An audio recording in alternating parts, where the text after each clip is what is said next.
Hi friends, welcome back to veg Oota Thindi YouTube channel. ನಾನು ಶ್ರುತಿ.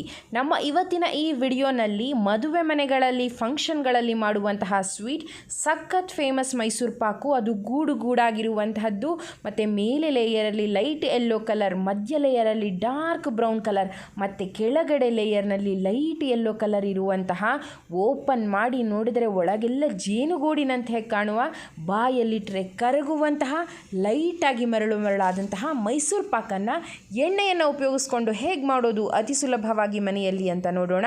ಹಾಗಿದ್ರೆ ಬನ್ನಿ ಈಗ ವಿಡಿಯೋನ ಸ್ಟಾರ್ಟ್ ಮಾಡೋಣ.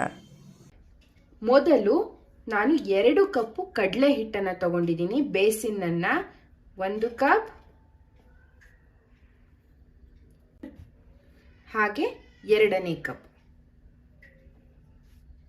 ಈ 2 ಕಪ್ ಕಡಲೆ ಹಿಟ್ಟನ್ನು ನಾನೀಗ ಅರ್ಧ ಕಪ್ ರಿಫೈನ್ಡ್ ಆಯಿಲ್ ಜೊತೆ ಸೇರಿಸ್ಕೊಂಡು ಮಿಕ್ಸ್ ಮಾಡ್ಕೊಳ್ತಾ ಇದ್ದೀನಿ. ಯಾಕೆ ಈ ಥರ ಮೊದಲೇ ನಾನು ಆಯಿಲಲ್ಲಿ ಕಡಲೆ ಹಿಟ್ಟನ್ನು ಮಿಕ್ಸ್ ಮಾಡ್ಕೊಳ್ತೀನಿ ಅಂದರೆ, ನಾವು ಮೈಸೂರು ಪಾಕ್ ಮಾಡುವಾಗ ಹಾಗೆ ಹಾಕ್ಬಿಟ್ರೆ ಗಂಟಾಗೋ ಚಾನ್ಸಸ್ ಇರುತ್ತೆ. ಮೊದಲೇ ನಾವು ಇದನ್ನ ಎಣ್ಣೆನಲ್ಲಿ ನೀಟಾಗಿ ಮಿಕ್ಸ್ ಮಾಡ್ಕೊಂಡ್ಬಿಟ್ರೆ ಅವಾಗ ನಮಗೆ ಗಂಟಾಗೋ ಚಾನ್ಸಸ್ ಇರಲ್ಲ. ಹಾಗಾಗಿ ನಾನು ಎಲ್ಲ ಮೆಜರ್ಮೆಂಟನ್ನು ಒಂದೇ ಕಪ್ನ ಅಳತೆನಲ್ಲಿ ತಗೊಂಡಿದ್ದೀನಿ. ಅಂದರೆ ಇದೇ ಕಪ್ನಲ್ಲಿ ಈಗ ಈ ಕಪ್ಪಿನಲ್ಲೇನೆ ಅರ್ಧ ಕಪ್ಪು ರಿಫೈನ್ಡ್ ಆಯಿಲನ್ನು ಈ ಕಡಲೆ ಹಿಟ್ಟಿಗೆ ಸೇರಿಸ್ತಾ ಇದ್ದೀನಿ. ನೋಡಿ, ಈಗ ಈ ಅರ್ಧ ಕಪ್ ಎಣ್ಣೆನ ಸೇರಿಸ್ಕೊಳ್ತಾ ಸ್ವಲ್ಪನೇ ಸೇರಿಸ್ಕೊಳ್ತಾ ಈ ಕಡಲೆ ಹಿಟ್ಟನ್ನು ಕಲಿಸ್ಕೊಳ್ತೀನಿ. ಹೀಗೆ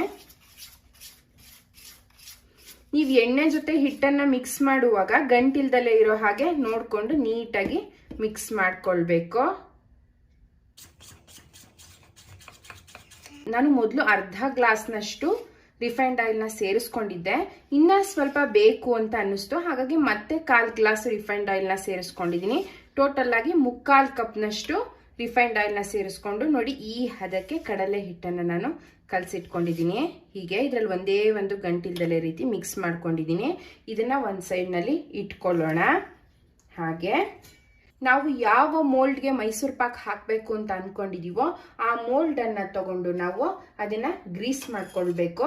ನಾನು ಒಂದು 1/4 ಸ್ಪೂನ್ ತುಪ್ಪನ ಉಪಯೋಗಿಸ್ಕೊಂಡು ಇದನ್ನ ಗ್ರೀಸ್ ಮಾಡ್ಕೊಳ್ತಾ ಇದ್ದೀನಿ. ನಿಮ್ಮಲ್ಲಿ ಏನಾದ್ರೂ ಮೈಸೂರು ಪಾಕ್ ಮೋಲ್ಡು ಅಥವಾ ಕೇಕ್ ಮೋಲ್ಡ್ ಇದ್ರೆ ನೀವು ಅದನ್ನ ಕೂಡ ಉಪಯೋಗಿಸ್ಕೊಳ್ಬಹುದು. ಅಕಸ್ಮಾತ್ ಅದಿಲ್ಲ ಅಂತಂದ್ರೆ ಈ ರೀತಿ ಸ್ವಲ್ಪ ಹೈಟ್ ಜಾಸ್ತಿ ಇರುವಂತಹ ಪ್ಲೇಟು ಅಥವಾ ಈ ಪಾತ್ರೆನೋ ಯಾವ್ದನ್ನಾದ್ರೂ ನೀವು ಉಪಯೋಗಿಸ್ಕೊಳ್ಬಹುದು. ನಾನು ಈ ಕುಕ್ಕರ್ ಕಂಟೈನರ್ನ ಯೂಸ್ ಮಾಡ್ತಾ ಇದ್ದೀನಿ. ಇದೊಂದು ಸ್ವಲ್ಪ ಹೈಟ್ ಜಾಸ್ತಿ ಇದೆ ಅನ್ನೋ ಉದ್ದೇಶದಿಂದ ಇದನ್ನೀಗ ನೀಟಾಗಿ ಗ್ರೀಸ್ ಮಾಡ್ಕೊಳ್ಳೋಣ. ಹಾಗೆ ಒಂದು ಪಾತ್ರೆನಲ್ಲಿ ನಾನು 2 ಕಪ್ನಷ್ಟು ರಿಫೈನ್ಡ್ ಆಯಿಲ್ ಅನ್ನ ಹಾಕೊಂಡು ಬಿಸಿ ಮಾಡ್ಲಿಕ್ಕೆ ಇಟ್ಕೊಳ್ತೀನಿ. ನಾವು 2 ಕಪ್ ಕಡಲೆ ಹಿಟ್ಟು ತಗೊಂಡಿರೋದ್ರಿಂದ 2 ಕಪ್ ರಿಫೈನ್ಡ್ ಆಯಿಲ್ನ ನಾವು ಬಿಸಿ ಮಾಡ್ಲಿಕ್ಕೆ ಇಟ್ಕೊಳ್ಬೇಕು. 1 ಕಪ್,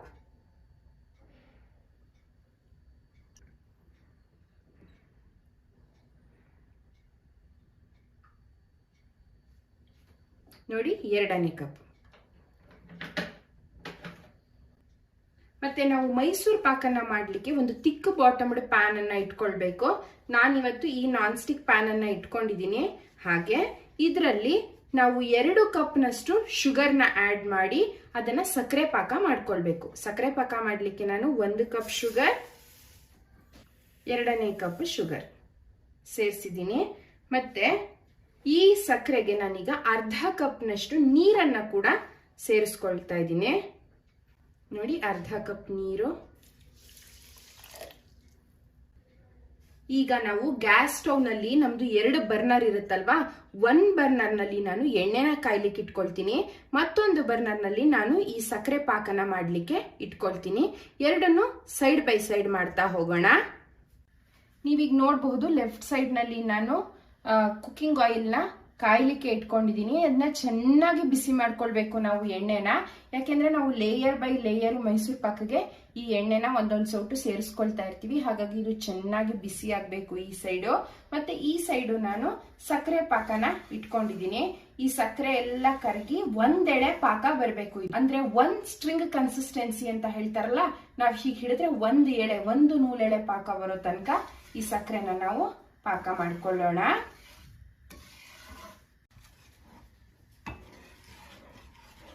ನೋಡಿ, ನಾವೀಗ ಸಕ್ಕರೆ ಪಾಕ ಮಾಡ್ಕೊಳ್ತಾ ಇದ್ದೀವಿ.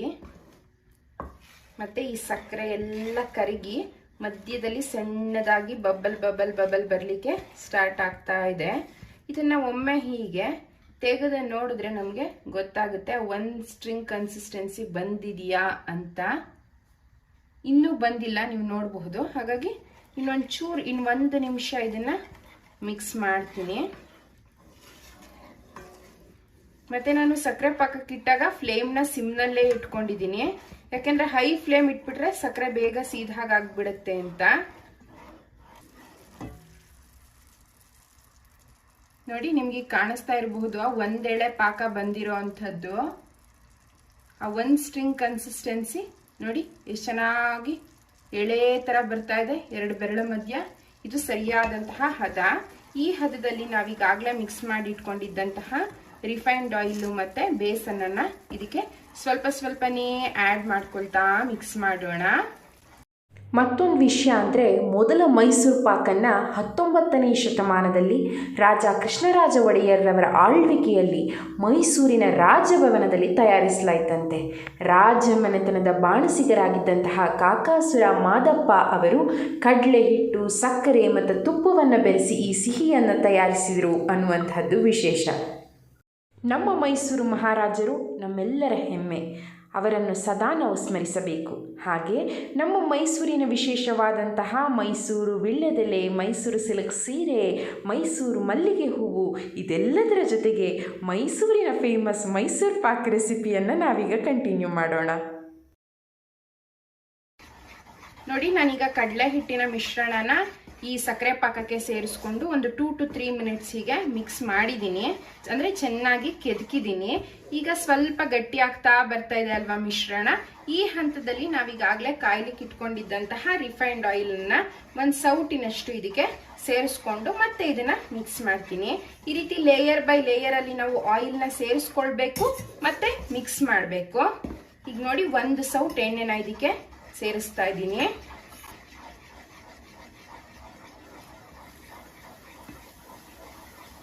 ನೋಡಿ, ಒಳ್ಳೆ ಹಾಲ್ ನೊರೆ ಬಂದ ಹಾಗೆ ಬರುತ್ತೆ.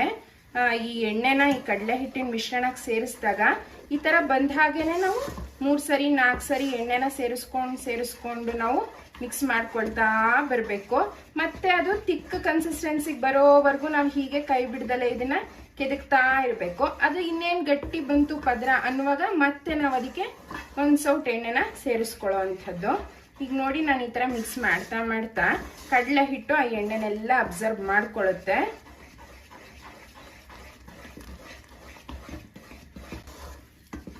ಈ ಮೈಸೂರು ಪಾಕ್ ಮಾಡೋದನ್ನ ನೋಡಕ್ಕೂ ಚೆನ್ನಾಗಿರುತ್ತೆ, ಹಾಗೆ ಮನೆಯಲ್ಲೆಲ್ಲ ಒಳ್ಳೆ ಪರಿಮಳನೂ ಬರ್ತಾ ಇರುತ್ತೆ.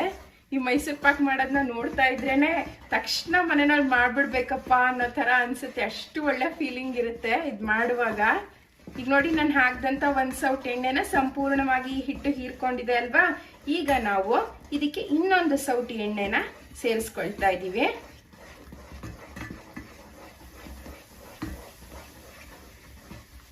ಅಂದ್ರೆ ನಾನು ಈಗಾಗಲೇ ಕಾಯಕ್ಕಿಟ್ಟಂತಹ ಎಣ್ಣೆನಲ್ಲಿ ಈಗ 2ನೇ ಸೌಟಿನ ಎಣ್ಣೆನ ಸೇರಿಸ್ಕೊಂಡಿದ್ದೀನಿ. ನೋಡಿ, ಅದು ಮೊದಲು ನೊರೆ ತರ ಬರುತ್ತೆ, ಆಮೇಲೆ ಅದು ಕೂಡ ಕ್ಲೀನ್ ಆಗಿ ಹಿಟ್ಟಿನ ಜೊತೆ ಹೊಂದ್ಕೊಳ್ಳುತ್ತೆ. ನಾವು ಚೆನ್ನಾಗಿ ಕೈ ಬಿಡದಲ್ಲೇ ಮಿಕ್ಸ್ ಮಾಡ್ಬೇಕಷ್ಟೇ. ಮೈಸೂರು ಪಾಕ್ನಲ್ಲಿರುವಂತಹ ಮೇನ್ ಪಾಯಿಂಟೇನೆ ಕೈ ಬಿಡದಲ್ಲೇ ನೀಟಾಗಿ ಮಿಕ್ಸ್ ಮಾಡ್ಕೊಳ್ಳೋ ಅಂಥದ್ದು. ಕೈ ಬಿಟ್ರೆ ಏನಾಗ್ಬಿಡುತ್ತೆ ಅಂದ್ರೆ ತಳ ಸ್ವಲ್ಪ ಸೀದಾಗ್ಬಿಡುತ್ತೆ. ಆದಷ್ಟು ಕೈ ಬಿಡದಲ್ಲೇ ಈ ತರ ಕಂಟಿನ್ಯೂಸ್ ಆಗಿ ಮಿಕ್ಸ್ ಮಾಡ್ಕೊಂಡ್ಬಂದ್ರೆ ಚೆನ್ನಾಗಿ ಬರುತ್ತೆ. ಮತ್ತೆ ದಪ್ಪ ತಳದ ಪಾತ್ರೆ ಇಟ್ಕೊಂಡ್ರೆ ಸಿಯಲ್ಲ. 2ನೇ ಸೌಟಿನ ಎಣ್ಣೆನ ಕೂಡ ಹಿಟ್ಟು ಹೀರ್ಕೊಂಡಿದೆ. ನಾನೀಗ ಇದಕ್ಕೆ 3ನೇ ಸೌಟ್ ಎಣ್ಣೆನ ಸೇರಿಸ್ಕೊಳ್ತಾ ಇದ್ದೀನಿ.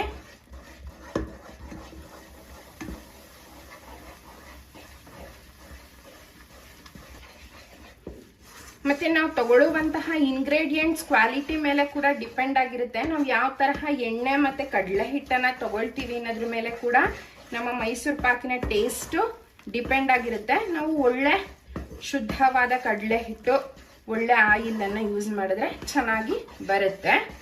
ಇನ್ನು ನೀವು ಘೀ ಮೈಸೂರು ಪಾಕ್ ಅಂತ ತಗೊಂಡ್ರೆ ಅದ್ರದ್ದು ಪ್ರಾಸೆಸ್ ಸೇಮೇ ಇರುತ್ತೆ. ಇನ್ಸ್ಟೆಡ್ ಆಫ್ ಆಯಿಲ್ ನೀವಲ್ಲಿ ಘೀನ ಯೂಸ್ ಮಾಡಬೇಕಾಗತ್ತೆ ಅಷ್ಟೇ. ಈಗ ನೋಡಿ, ನಾನು ನೆಕ್ಸ್ಟ್ ಸೌಟ್ ಆಫ್ ರಿಫೈನ್ಡ್ ಆಯಿಲ್ನ ಇದಕ್ಕೀಗ ಆ್ಯಡ್ ಮಾಡ್ತಾ ಇದ್ದೀನಿ. ಯಾಕೆಂದ್ರೆ ಇದು ಆಲ್ರೆಡಿ ತಿಕ್ ಆಗ್ತಾ ಇದೆ ಅಲ್ವಾ ಕನ್ಸಿಸ್ಟೆನ್ಸಿ, ಹಾಗಾಗಿ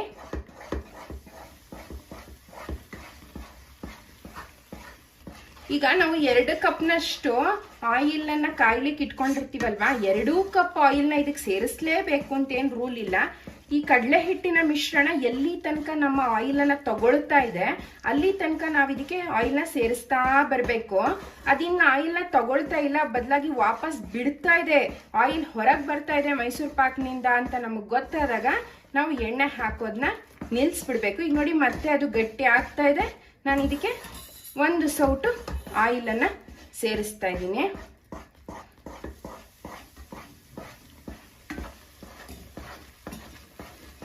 ನೀವೀಗ ನೋಡಬಹುದು ನಾನು ಇಟ್ಕೊಂಡಿದ್ದಂತಹ 2 ಕಪ್ ಆಯಿಲನ್ನು ಈ ಮಿಶ್ರಣಕ್ಕೆ ಸೇರಿಸ್ಕೊಂಡಿದ್ದೀನಿ. ಮತ್ತೀಗ ಈ ಮಿಶ್ರಣನ ನಾನು ಚೆನ್ನಾಗಿ ಮಿಕ್ಸ್ ಮಾಡ್ತಾ ಇದ್ದೀನಿ. ಇದಾಗಲೇ ಆಯಿಲ್ನ ಬಿಡಲಿಕ್ಕೆ ಶುರು ಆಗ್ತಾ ಇದೆ, ಮತ್ತು ಹಿಟ್ಟು ಕೂಡ ಗೂಡಾಗಿ ಬರ್ತಾ ಇದೆ, ನೀವು ನೋಡಬಹುದು. ನಾನು ಈಗಾಗಲೇ ಒಂದು ಮೋಲ್ಡ್ಗೆ ತುಪ್ಪನ ಸವರಿ ಇಟ್ಕೊಂಡಿದ್ದೀನಿ. ಇದು ಹದ ಬರ್ತಿದೆ ಅಂತ ನಮಗೆ ಗೊತ್ತಾದ ತಕ್ಷಣ ನಾವು ಇದನ್ನು ಮೋಲ್ಡ್ಗೆ ಶಿಫ್ಟ್ ಮಾಡ್ಕೊಳ್ಬಹುದು. ನೀವೀಗ ನೋಡಿ ಒಳ್ಳೆ ಪರಿಮಳ ಬರ್ತಾ ಇದೆ, ಘಮ ಘಮ ಘಮ ಅಂತ. ನೋಡಿ ಈಗ ಪಾತ್ರೆಯಿಂದ ಆಯಿಲ್ ಬಿಡ್ತಾ ಇದೆ, ಮೈಸೂರು ಪಾಕಿನ ಮಿಶ್ರಣ ಗೂಡಾಗಿ ಬರ್ತಾ ಇದೆ. ಹಾಗೆ ಪಾತ್ರೆಗೆ ಅದು ಅಂಟ್ತಾ ಇಲ್ಲ. ಈಗ ಮಿಶ್ರಣ ಪಾತ್ರೆಯಿಂದ ಅದು ಬಿಟ್ಟು ತಾನಾಗೆ ಒಂದು ಉಂಡೆ ತರ ಒಂದೇ ಜಾಗದಲ್ಲಿ ಬರ್ತಾ ಇದೆ. ಇದು ಸರಿಯಾದಂತಹ ಹದ. ಈ ಹದದಲ್ಲಿ ನಾವು ಇದನ್ನ ಹೀಗೆ ಬೇಕಾದ್ರೂ ಮೋಲ್ಡ್ಗೆ ಶಿಫ್ಟ್ ಮಾಡ್ಕೊಳ್ಬಹುದು. ಇಲ್ಲ ನಮ್ಗೊಂಚೂರು ತುಪ್ಪದ ಫ್ಲೇವರ್ ಬೇಕು ಅನ್ನೋದಾದ್ರೆ ಇದ್ರ ಮೇಲೆ 1 ಸ್ಪೂನ್ನಷ್ಟು ಘೀನ ಈ ತರ ಆಡ್ ಮಾಡ್ಕೊಳ್ಬಹುದು. ನೋಡಿ ಒಂದೇ 1 ಸ್ಪೂನ್ ಘೀನ ಲಾಸ್ಟ್ ಅಲ್ಲಿ ಇದಕ್ಕೆ ಸೇರಿಸ್ಬಿಟ್ಟು ಈ ತರ ಕೆದಕಿ ನಾನೀಗ ಇದನ್ನ ಮೋಲ್ಡ್ಗೆ ಶಿಫ್ಟ್ ಮಾಡ್ತಾ ಇದ್ದೀನಿ.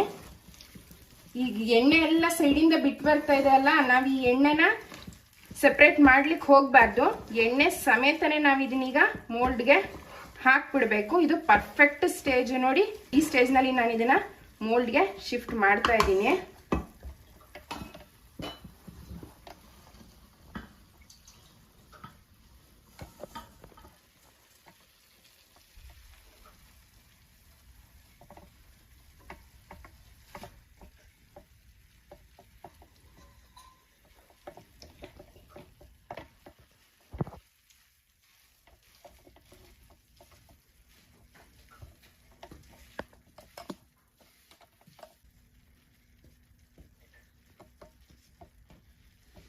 ನೋಡಿ ನಾನೀಗ ಮೋಲ್ಡ್ಗೆ ಈ ಮೈಸೂರು ಪಾಕನ್ನ ಶಿಫ್ಟ್ ಮಾಡಿದ್ದೀನಿ. ಆದರೆ ಇದನ್ನ ಮೇಲ್ಗಡೆಯಿಂದ ಈ ರೀತಿ ನಾನು ಪಟ ಅಂತ ಪ್ರೆಸ್ ಮಾಡಿಲ್ಲ. ಆ ಥರ ಪ್ರೆಸ್ ಮಾಡಿದ್ರೆ ಆ ಗೂಡು ಆದಂತಹ ಮೈಸೂರು ಪಾಕು ಬರಲ್ಲ. ಬದಲಾಗಿ ಜಸ್ಟ್ ಈ ಎಡ್ಜಸ್ನಲ್ಲಿ ಮಾತ್ರ ಒಂದು ಸ್ವಲ್ಪ ಹೀಗೆ ಶೇಪ್ ಕೊಟ್ಕೊಂಡಿದ್ದೀನಿ ಅಷ್ಟೇ. ಇದನ್ನ ಪ್ರೆಸ್ ಮಾಡಬಾರ್ದು. ಇದನ್ನ ಹೀಗೆ ಇವಾಗ ಒಂದು 5 ನಿಮಿಷಗಳ ಕಾಲ ಅಥವಾ ಒಂದು 10 ನಿಮಿಷಗಳ ಕಾಲ ಕೂಲ್ ಆಗ್ಲಿಕ್ಕೆ ಬಿಟ್ಬಿಡೋಣ. ಒಂದು 5-10 ನಿಮಿಷ ಕಳೀತಿದ್ದ ಹಾಗೇನೆ ಇನ್ನೂ ಸ್ವಲ್ಪ ಬಿಸಿ ಇದೆ, ಮೈಸೂರು ಪಾಕು ಪಾತ್ರೆ ನಮಗೆ ಕೈಯಲ್ಲಿ ಮುಟ್ಟಕ್ ಆಗ್ತಿಲ್ಲ ಅನ್ನುವಂತಹ ಹದದಲ್ಲೇನೆ ನಾವು ಇದನ್ನ ಯಾವ ಶೇಪ್ ಬೇಕು ನಮಗೆ ಮೈಸೂರು ಪಾಕು ಆ ಶೇಪ್ಗೆ ಮಾರ್ಕಿಂಗ್ಸ್ನ ಮಾಡ್ಕೊಂಡ್ರೆ ಆಯ್ತು. ನೋಡಿ ಈಗ ಒಂದು 5 ನಿಮಿಷಗಳ ಕಾಲ ಕಳೆದಿದೆ. ನಾನು ಸ್ವಲ್ಪ ಬಿಸಿ ಇದೆ ಅನ್ನುವಾಗ್ಲೇನೆ ಮೈಸೂರು ಪಾಕ್ನ ನಮ್ಗೆ ಯಾವ ಶೇಪ್ ಯಾವ ಸೈಜ್ಗೆ ಬೇಕು ಅದಕ್ಕೆ ಸ್ವಲ್ಪ ತುಪ್ಪ ಹಚ್ಚಿರುವಂತಹ ನೈಫ್ನಿಂದ ಮಾರ್ಕಿಂಗ್ ಮಾಡ್ಕೊಳ್ತಾ ಇದ್ದೀನಿ. ತೀರಾ ತಣ್ಣಗಾದ್ಮೇಲೆ ನಾವು ಮಾರ್ಕ್ ಮಾಡ್ಲಿಕ್ಕೆ ಹೋದ್ರೆ ಅದು ಪುಡಿ ಆಗ್ಬಿಡುತ್ತೆ. ಹಾಗಾಗಿ ಸ್ವಲ್ಪ ಬಿಸಿ ಇರುವಾಗ್ಲೇನೆ ನಾವು ಇದನ್ನ ಮಾರ್ಕ್ ಮಾಡ್ಕೊಳ್ಬೇಕು. ನಿಮ್ಗೆ ಪಾತ್ರೆ ಹಿಡ್ಕೊಳ್ಳೋದಕ್ಕೆ ಕೈ ಬಿಸಿ ಆಗುತ್ತೆ ಅನ್ನೋದಾದ್ರೆ ಒಂದು ಬಟ್ಟೆನಲ್ಲಿ ಪಾತ್ರೆನ ಹಿಡ್ಕೊಂಡು ಸ್ವಲ್ಪ ಎಚ್ಚರಿಕೆಯಿಂದ ಕಟ್ ಮಾಡಿ.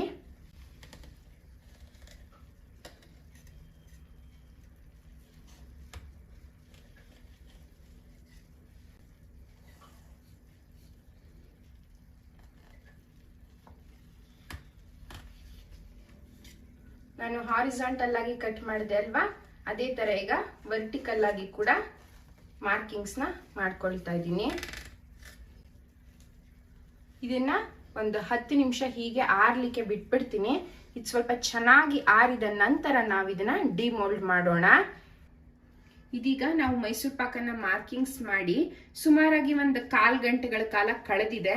ನಾವೀಗ ಡಿಮೋಲ್ಡ್ ಮಾಡಿ ಮೈಸೂರು ಪಾಕ ಪೀಸ್ ಹೇಗ್ ಬಂದಿದೆ ಅಂತ ನೋಡೋಣ. ನಾನು ಇದಕ್ಕಿಂತ ಸ್ವಲ್ಪ ದೊಡ್ಡ ಸೈಜಿನ ಒಂದು ಪ್ಲೇಟ್ ಅನ್ನ ಹೀಗೆ ಉಲ್ಟಾ ಮಾಡ್ಕೊಳ್ತಾ ಇದ್ದೀನಿ, ತೆಗಿಲಿಕ್ಕೆ ಈಸಿ ಆಗುತ್ತೆ ಅಂತ.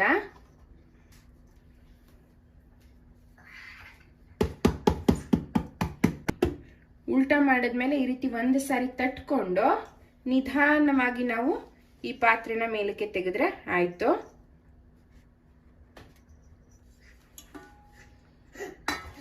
ನೀವೀಗ ನೋಡ್ಬೋದು ನಾವು ಯಾವ ತರಹ ಮಾರ್ಕಿಂಗ್ ಮಾಡಿದ್ವಿ ಅದೇ ಮಾರ್ಕಿಂಗ್ಗೆ ನೀಟಾಗಿ ಮೈಸೂರು ಪಾಕು ಬಿದ್ದಿದೆ. ಮತ್ತೆ ಆ ಗೂಡುಗಳೆಲ್ಲ ನಿಮ್ಗೆ ಕಾಣಿಸ್ತಾ ಇದೆ ಅಂತ ತಿಳ್ಕೊಳ್ತೀನಿ. ಈಗ ಇದರಿಂದ ಒಂದು ಪೀಸನ್ನ ತೆಗೆದು ನೋಡೋಣ ನಾವು ಹೇಗ್ ಬಂದಿದೆ ಅಂತ.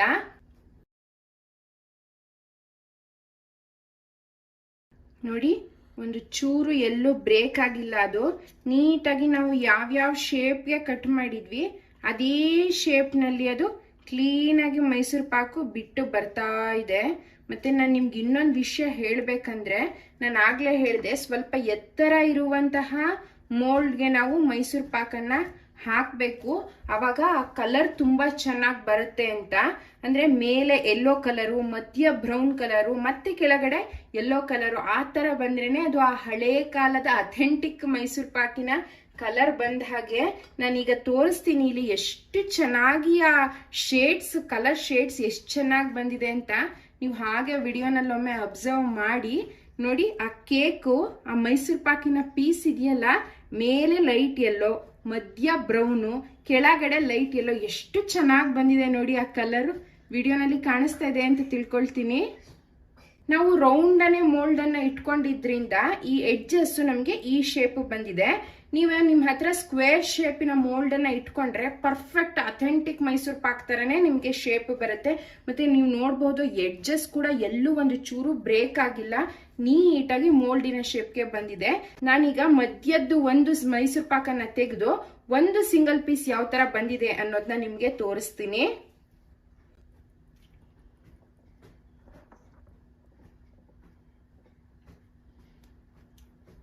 ನೋಡಿ, ಒಂದು ಮೈಸೂರು ಪಾಕಿನ ಪೀಸನ್ನ ತೆಗ್ದಿದ್ದೀನಿ. ಎಷ್ಟು ಚೆನ್ನಾಗಿ ಗೂಡಾಗಿ ಬಂದಿದೆ ಮೈಸೂರು ಪಾಕು. ಪರ್ಫೆಕ್ಟ್ ಅಥೆಂಟಿಕ್ ಮೈಸೂರು ಪಾಕ ಹೇಗೆ ಬರುತ್ತೆ ಹಾಗೆ ಬಂದಿದೆ. ಒಂದು ಚೂರು ಪಾಕ ಕೆಟ್ಟಿಲ್ಲ, ಹದ ಕೆಟ್ಟಿಲ್ಲ, ತುಂಬಾ ಚೆನ್ನಾಗಿ ಬಂದಿದೆ. ಹಾಗಾಗಿ ಎಲ್ಲ ಮೈಸೂರು ಪಾಕ ಪೀಸ್ಗಳನ್ನ ನಾವೀಗ ನೀಟಾಗಿ ಕಟ್ ಮಾಡಿ ಒಂದು ಟ್ರೇನಲ್ಲಿ ಅರೇಂಜ್ ಮಾಡ್ಕೊಳ್ಳೋಣ. ನಾನೀಗ ಮಾಡಿರುವಂತಹ ಮೈಸೂರು ಪಾಕ್ನ ಥಿಕ್ನೆಸ್ನ ಕೂಡ ನೀವು ನೋಡಬಹುದು, ಎಷ್ಟು ಚೆನ್ನಾಗಿ ಬಂದಿದೆ. ಸುತ್ತ ಕಲರು, ಆ ಟೆಕ್ಸ್ಚರು, ಆ ಥಿಕ್ನೆಸ್ಸು ಎಲ್ಲ ಕಾಣಿಸ್ತಾ ಇದೆ ವಿಡಿಯೋನಲ್ಲಿ ಅಂತ ತಿಳ್ಕೊಳ್ತೀನಿ.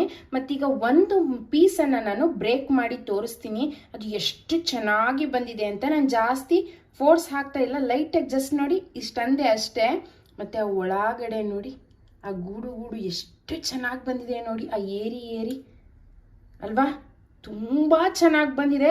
ಬಾಯಲ್ಲಿಟ್ರೆ ಹಾಗೆ ಕರಗ್ತಾ ಇದೆ, ಒಳ್ಳೆ ಪರಿಮಳ, ಮನೆಯಲ್ಲೆಲ್ಲ ಘಮ ಘಮ ಘಮ ಅಂತ ಇದೆ. ನಾನು ಮೈಸೂರು ಪಾಕಗೆ ಸಾಮಾನ್ಯ ಏಲಕ್ಕಿ ಪುಡಿನ ಹಾಕಲ್ಲ, ನನಗೆ ಈ ಕಡಲೆ ಹಿಟ್ಟು, ಈ ಎಣ್ಣೆ, ಈ ಸಕ್ಕರೆ, ಇದರ ಘಮನೇ ಜಾಸ್ತಿ ಇಷ್ಟ ಆಗುತ್ತೆ. ನಿಮಗೆ ಬೇಕು ಅನ್ಸಿದ್ರೆ ನೀವು ಕೂಡ ಸ್ವಲ್ಪ ಏಲಕ್ಕಿ ಪುಡಿಯನ್ನ ಸೇರಿಸ್ಕೊಳ್ಬಹುದು.